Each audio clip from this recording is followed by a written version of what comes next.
Channel, welcome to today's show. Oprah Winfrey has been rolled back out in the public spotlight with a special on ABC. Because of course, like I've always warned about these celebrities, their job is to socially engineer. That's it. And while people used to criticize me for always talking about celebrities instead of talking about specific politicians or other things that were going on, I always focused on the celebrities, not because of clicks, because the celebrities are the ones that we could all actually blame for what society looks like today, because they're the ones who are influencing behavior. They're the ones who are normalizing all of this demonic stuff. So naturally, they would bring someone like Oprah out. Even though they're so tone deaf, they don't realize that a lot of people are off the Oprah gravy train. A lot of people have woken up to Oprah. And they're rolling Oprah out for what?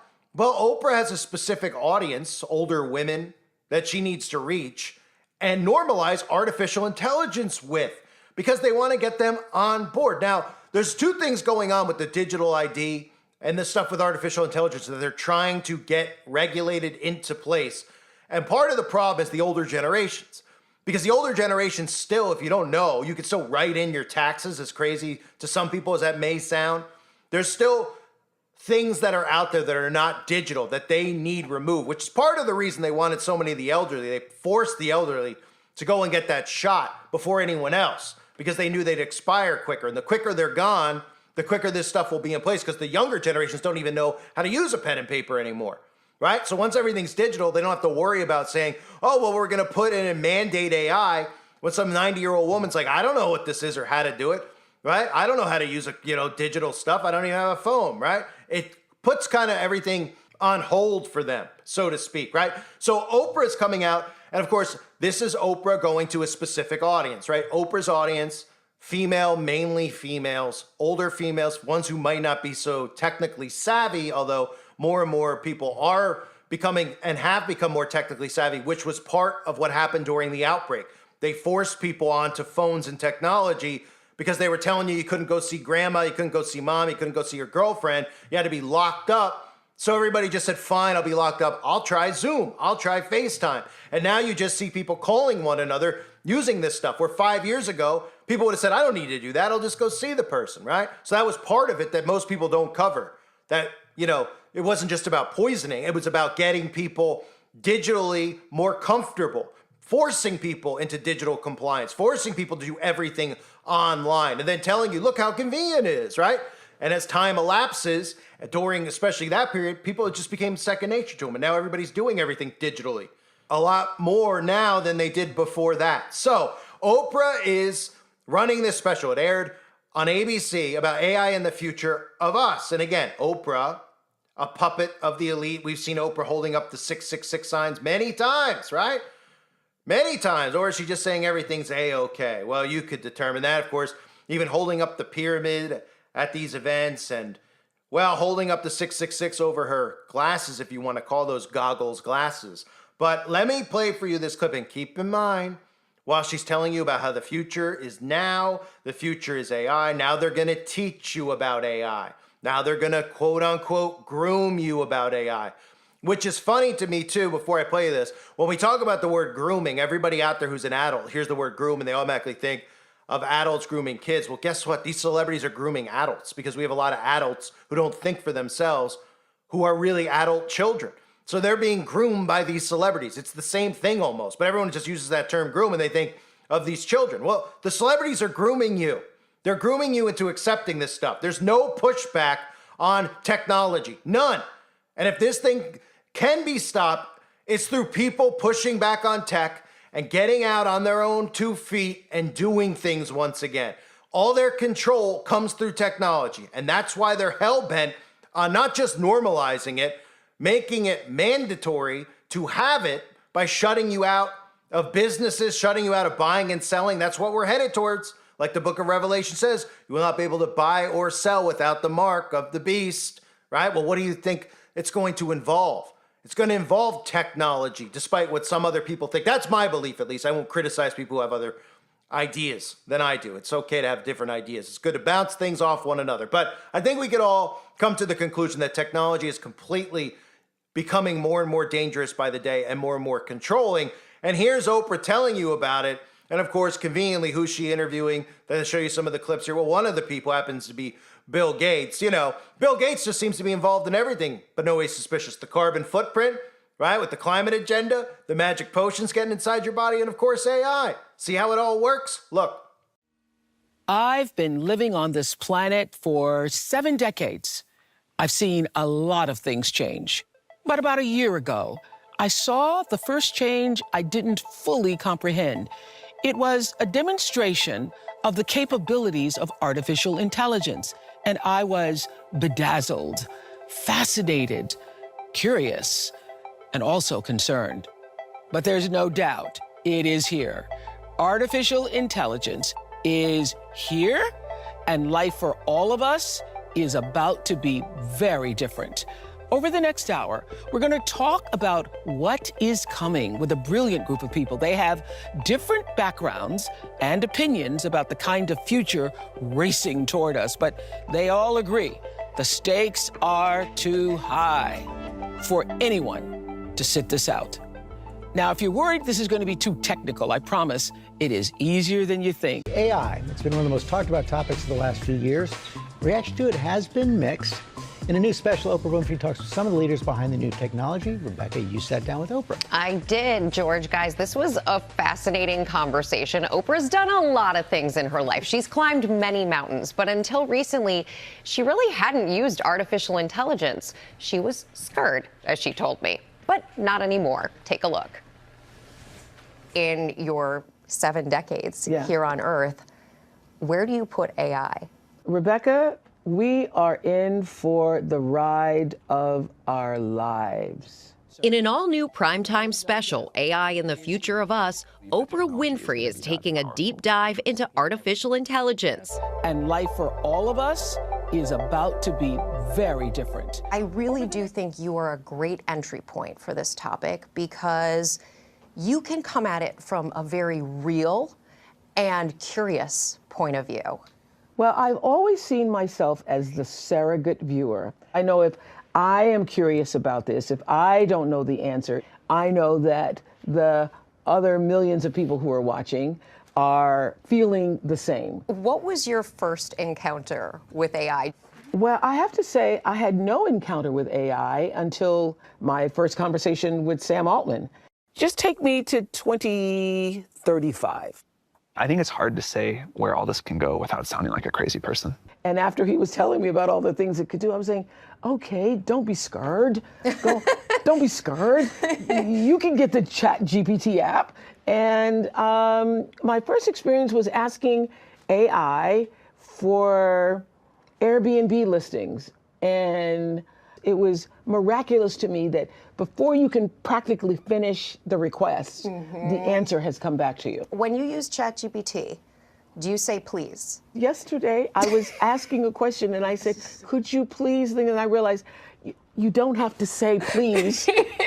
Yeah, I've already started that, yeah. Well, the good news is when the robots take over, they will remember you were very gracious. While many embrace AI, 52% of Americans are more concerned than excited about it in their daily lives.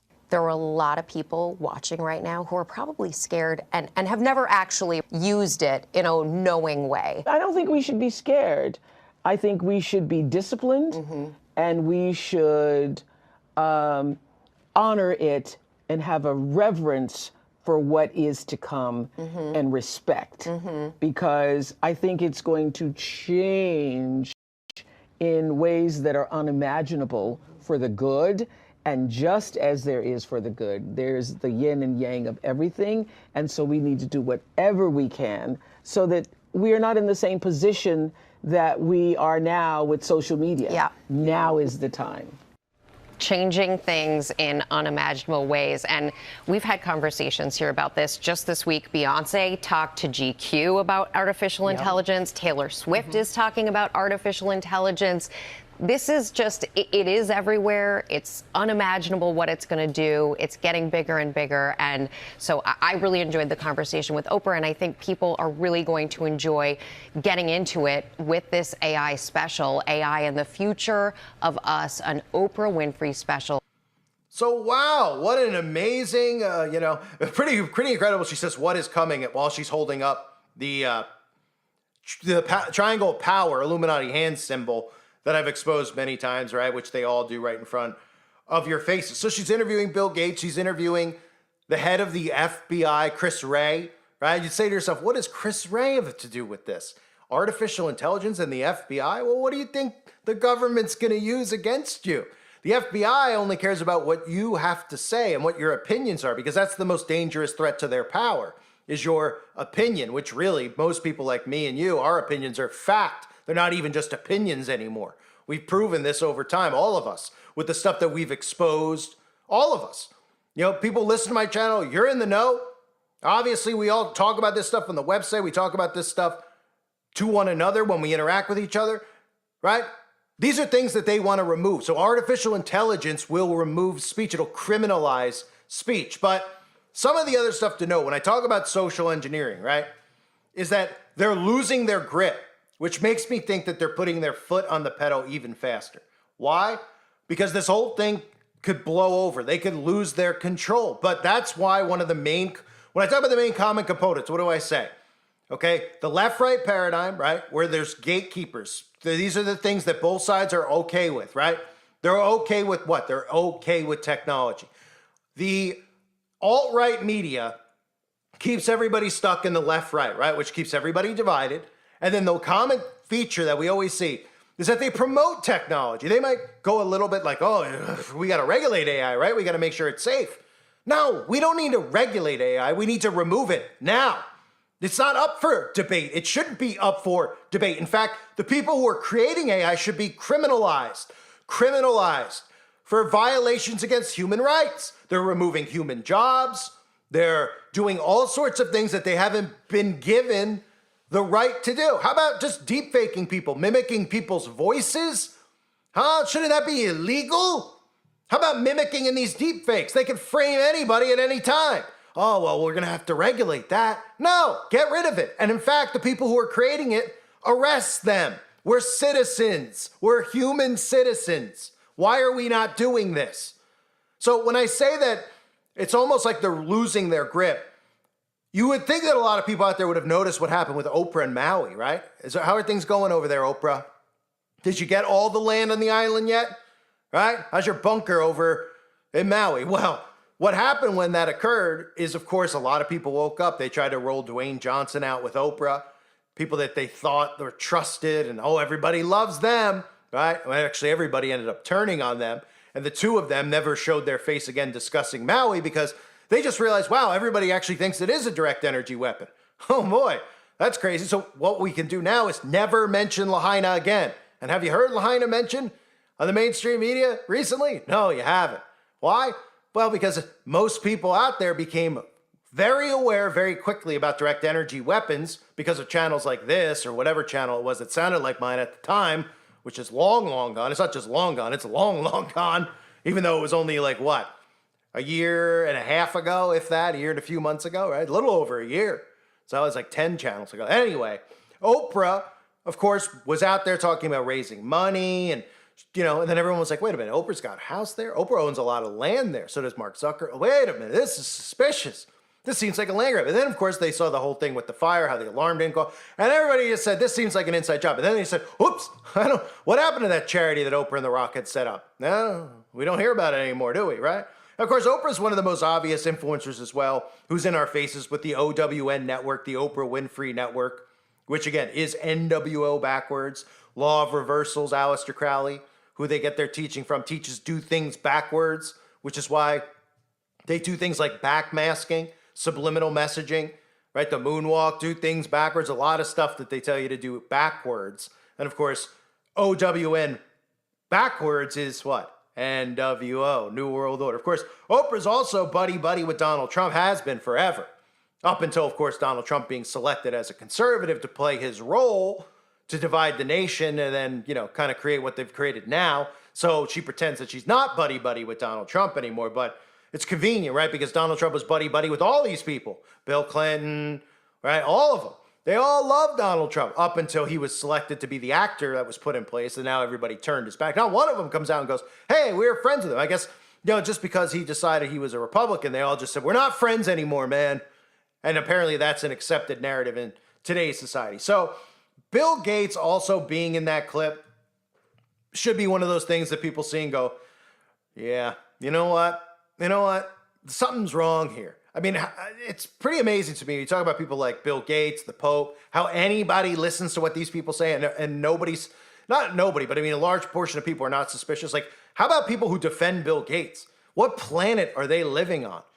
Can you imagine what's inside their head other than California raisins singing and dancing probably backwards inside their skulls? What is in their minds to actually trust this guy? This guy was known for creating Microsoft, right? Computer company, Windows, blah, blah, blah, right? And then you go, well, what else is how is Bill Gates even Bill Gates? Wait, his father is what? On the board of Planned Parenthood? Well, that's kind of weird, the connection between that, right? Sacrifice and technology. Wait, Bill is going to all these third world countries, just like Oprah, of course, right? Going to these third world countries and doing what?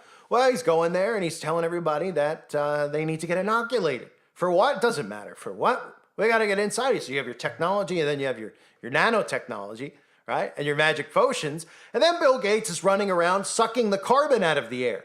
And he's telling everybody, hey, we got to suck the carbon out of the air. Wait a minute. What? Isn't that what trees do? Shh.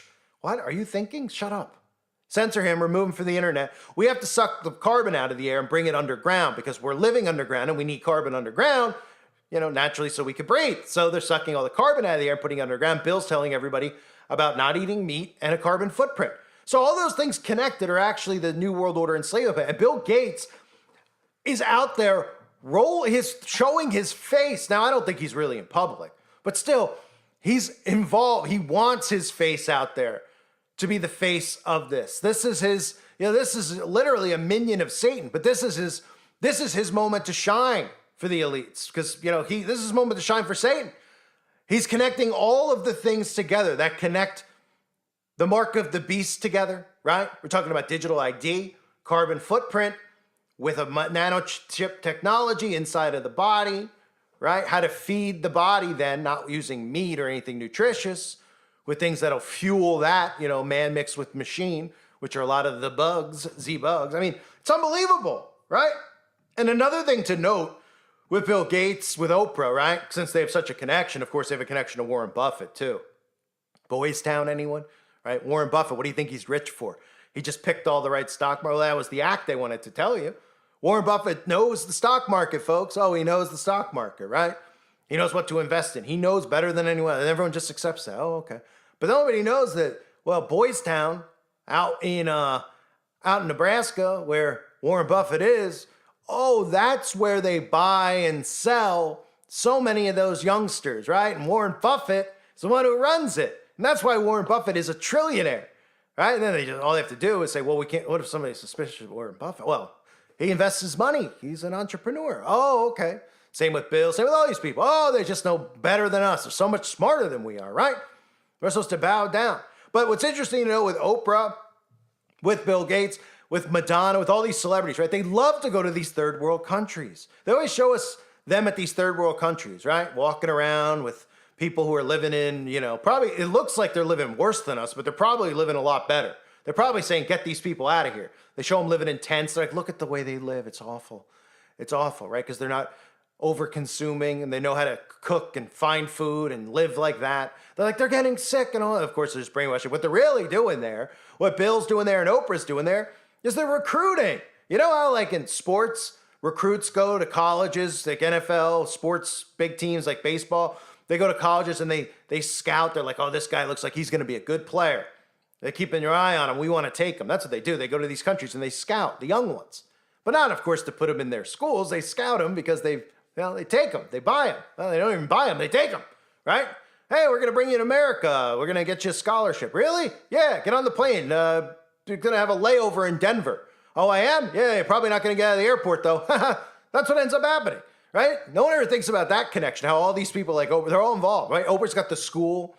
Third world country, got a school there. Oh, what a wonderful person Oprah is. Then you hear whispers, wait a minute, there's some stuff going on at the school. Kids are saying they're being abused. What? Shh, stop it. Remove the video. Remove that. Oh, okay. If you didn't hear, Oprah has been caught with her hand in the cookie jar doing stuff at her school for the underprivileged, right? They all have this obsession with children in third world countries. And this just shows us universal law. They do reveal what they're really doing.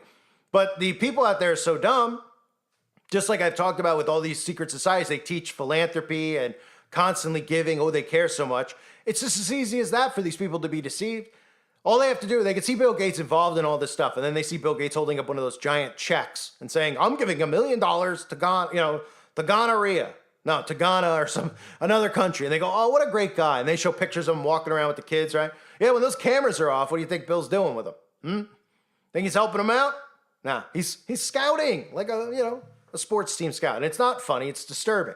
I'm laughing at the notion that people out there are so dumb, they don't see the pattern with these people, the behavior with them. They're all just so interested in the poverty of these countries. Well, they have 65 homes, right? Their net worths are trillions of dollars, and they want to end capitalism too, right? Oprah and all these people, they're all Democrats. They want to end capitalism. They want socialism, which is really communism, right? Oh, okay, because they're great people, right? Meanwhile, they have multiple homes, 50 cars, but they tell you to just be angry with your neighbor or your friend who may have more money than you do, not with these people who literally could take 1/3 of what they're worth and save a third world country.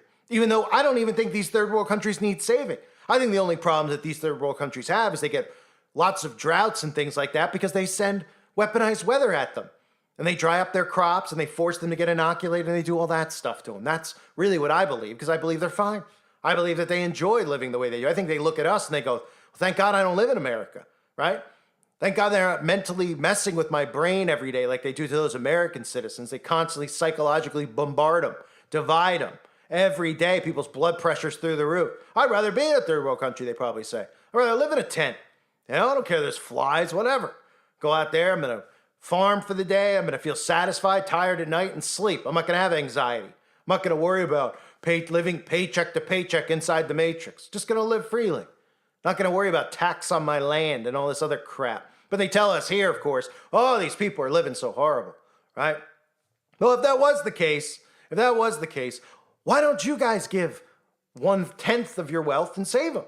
Oh, well, we don't want you to think like that. We're going to try to help them in other ways. AI and we're going to fly around in our private jets while we do it and tell you that you have a carbon footprint that needs to be tracked. So back to the whole story about AI. The whole point of this is that this is what you're going to see. This is grooming of adult children. Getting you to accept AI, teaching you, right? Teaching you like a dumb person, right? Because again, most people don't know what this stuff is anyway. So they're going to talk to you like you're 3 and they're going to tell you how AI, oh my, Oprah's life is so different now. It's so great. She doesn't have to even, urinate without AI doing it for her. Don't you want to be in on this, right? They already convinced people, hey, get the Alexa, get this stuff. You don't have to turn on your light switch anymore. Get the clapper. It used to be the old thing. You used to clap your hands to turn the lights on. Now it's, you can turn your air conditioner on with your phone. Well, you still got to open the app. And eventually you don't have to because it's going to be in your body. You could just think it and telepathy will turn your lights on and off. But we'll get to that later, right? Do people not see this? How they use these people to influence. So now Oprah's going to influence that specific demographic. Because remember, we always hear about data. They're like, oh, studies show that so-and-so watches these shows. And, girls watch this, boys watch that, even though we don't know what girls and boys are anymore. But anyway, they tell us all these demographics. That's the data. So the data that they're always studying is us. So these influencers are used, right, for data points. So in other words, they say, hey, we want 50-year-old women, 60-year-old women, 70-year-old women who have poisoned themselves but are still alive. We got to get them on board with this technology now. And even if they haven't poisoned themselves, they don't know anything about tech. They think it's all convenient and fun and everything else. Even if they're conservative or a Christian or whatever, they don't understand the dangers of tech. So we have to condition them now. So let's get Oprah. They used to like Oprah. They're all oblivious to what's happening in Maui since we shut off all the propaganda. Let's roll Oprah out, and Oprah can start teaching them little by little by little. And that's how you get society to accept these things. And that's how we've gotten to this point. And that's why I always go after these losers, low-life losers who are only rich and famous because they're government assets, right? They're not more talented, they're not better, they're not funnier. They're there to influence you. And they're probably the worst of the worst. Because society isn't this way without these people shaping their behaviors, convincing them that they need this tech, convincing them they need to put this in their body, convincing them that we need to stop living this way because of climate change, right? They're the ones doing it. They're the ones who are probably the most wicked, well, they're just as wicked as the people pulling the strings. And it's amazing that they even use Bill Gates to influence, but they do. Well, they use him as an expert, right? Because some of these people are experts. Fauci's, Gates, they roll them out, Buffett's, right? They're experts on these fields. Oprah's the influencer where, whoa, Oprah's saying that this is safe. I'll listen to her. She's talking to an expert. Bada bing, bada boom. The next thing you know, you're starting to download and try some of these AI apps on your phone. And then little by little, you get pushed into this without realizing that you're giving your free will up to technology and you're on board. And that's what we need to stop from happening. Technology, we've got to go backwards now. Now with technology. But you're not going to hear the alt-right media talk about that. Because if you want to talk about the biggest enemy, you can look at all this stuff. The one tool they hold over us to enslave us is technology. Think of it in reverse, right? We're talking about Aleister Crowley, law of reversals. Think of this. If we go backwards to living the way we lived 20 years ago, how much better off would we be? A lot better off, right? What's the one thing that we've all had and just continued to get more and more and more of and more obsessed with over the last 20 years, done by design?